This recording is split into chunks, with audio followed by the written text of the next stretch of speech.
Hello అండి, అందరికీ నమస్తే. మీ అందరికీ ఈ విషయం తెలుసా అండి? వాస్తు దేవుడి రహస్యం.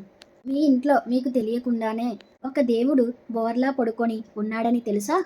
మీరు తప్పు దగ్గర బరువు పెడితే ఆయనకు నొప్పి వస్తుంది. మీ ఇంట్లో గొడవలు మొదలవుతాయి. ఇంతకీ ఆయన ఎవరో తెలుసా? ఆయన పేరే వాస్తు పురుషుడు. పూర్వం ఒక రాక్షసుడు భూమిని తినేయబోతే శివుడు, బ్రహ్మ, విష్ణువులు కలిసి వాడిని భూమి మీద బోర్లా తొక్కుపట్టారు. నువ్వు ఇంకా భూమికి ఇకపై ఎప్పుడు దేవుడుగా ఉండు. ఇల్లు కట్టే ముందు నీకు పూజ చేస్తేనే ఇల్లు నిలబడుతుంది.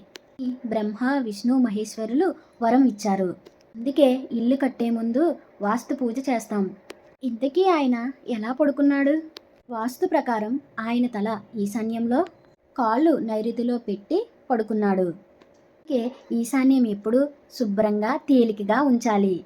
నైరుతిలోనే బరువైన బీరువా, మంచం పెట్టుకోవాలి. తల మీద బరువు పెడితే ఆయనకు కోపం వస్తుంది. ఇంతకీ మీ ఇంట్లో ఈశాన్యంలో ఏముంది? కామెంట్లో చెప్పండి.